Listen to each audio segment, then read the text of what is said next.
सभी मसीह भाई बहन को जय मसीह की। आज की जो हमारी प्रार्थना है, जो वचन है, हमारे जो भी धन से जो गरीब है उनके लिए हमारी ये प्रार्थना है। उनके लिए आज हमने ये वचन बाइबल से निकाले और उन लोगों के लिए बताना चाहते हैं कि परमेश्वर ने भी हमें धन को प्राप्त करने के लिए परमेश्वर ने हमें वचन बताए। सबसे पहला जो हमारा धन है वो तो स्वर्ग में मिलेगा। सेकंड धन है जो हम यहाँ पे रहने के लिए लेना चाहते हैं। तो इसका पहला वचन है हमारा यिर्मयाह 29 अध्याय का 11। परमेश्वर कहते हैं, क्योंकि मैं तुम्हारे लिए जो कल्पनाएं करता हूँ उन्हें जानता हूँ। यहोवा की यह वाणी है, वे हानिकारक नहीं परंतु शांति की है और अंत में तुम्हारी आशा पूरी करेगी। तो परमेश्वर कह रहे हैं कि ये तुम्हारी कल्पनाओं को जानता है। परमेश्वर तुम्हारी वाणी को समझता है। वह हानिकारक नहीं परंतु अंत में तुम्हारी सब सुनता है। अंत में तुम लोगों के लिए सब कुछ करना चाहता है परमेश्वर। कि हम परमेश्वर से धन मांगेंगे तो परमेश्वर हमें धन की आशीष देंगे। पर पहले हमें परमेश्वर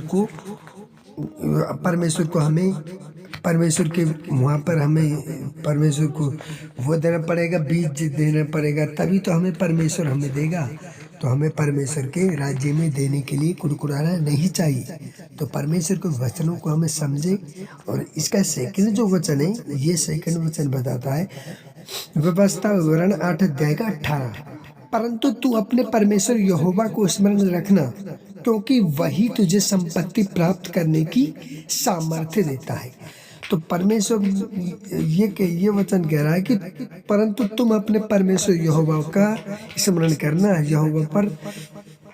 यहोवा की महिमा करना, यहोवा को महिमा से पुकारना, क्योंकि वह तुम्हें संपत्ति प्राप्त कराएगा, संपत्ति की सामर्थ्य देगा। तो हमें परमेश्वर की महिमा करनी चाहिए, परमेश्वर के वचनों के अनुसार चलना चाहिए, परमेश्वर की बाइबल को पढ़ना चाहिए और परमेश्वर के हर एक वचन के अनुसार चलना चाहिए और परमेश्वर से कहना चाहिए। और परमेश्वर हमें संपत्ति देगा, क्योंकि परमेश्वर हमारा असंभव को भी संभव करने वाला परमेश्वर है। तो हमें परमेश्वर की प्रार्थना करनी चाहिए स्तुति और महिमा के साथ। हालेलुया, मेरे खुदा परमेश्वर की महिमा हो, स्तुति हो। और फिर इन वचनों के अनुसार हमें संपत्ति की प्राप्ति करनी चाहिए, धन की प्राप्ति करनी चाहिए। अगला वचन इसी के साथ है, मत्ती 6 अध्याय 33। परंतु पहले तुम उसके राज्य और धार्मिकता की खोज करो तो ये सब वस्तुएं भी तुम्हें मिल जाएंगी।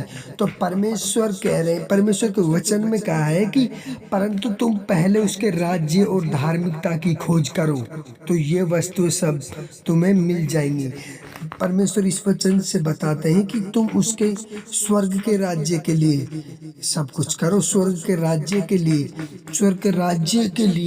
प्रार्थना करो, स्वर्ग के राज्य के लिए बाइबल के वचनों को पढ़ो, बाइबल के वचनों के अनुसार चलो, क्योंकि तुम्हें स्वर्ग में धन बहुत मिलेगा। अगर आप स्वर्ग के लिए इकट्ठा करते हो तो यहाँ की वस्तु तो तुम्हें अपने आप मिल जाएंगी। परमेश्वर यहाँ की वस्तुओं को तो अपने आप दे देंगे, पर अपन को स्वर्ग के लिए भी हमें यहाँ पर धन इकट्ठा नहीं करना।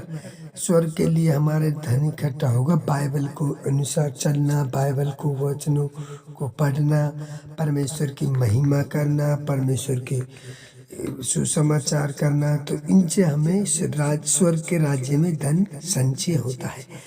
अगला वचन है हमारा नीति वचन 3 अध्याय का 9 से 10। यहोवा का आदर अपनी संपत्ति और अपनी भूमि की पहली उपज से कर, तब तेरे खत्ते भरे और तेरी रसकुंड नई दाख मधु से उमड़ेगी।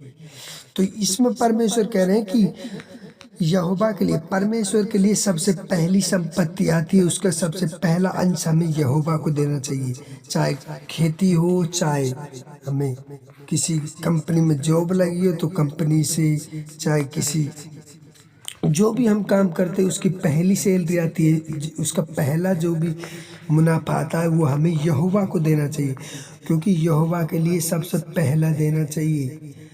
तब हमें यहोवा अपने अनुसार 1 गुना से 100 गुना फलवंत देता है। तो हमें परमेश्वर में हिचकिचाना नहीं चाहिए। जो भी है अपने पास सब कुछ परमेश्वर को देना चाहिए, क्योंकि वो तो परमेश्वर खुदा है। उसके लिए तो हर एक चीज़ असंभव को भी संभव करने की अदा है। अगला वचन है लूका 6 अध्याय का 38।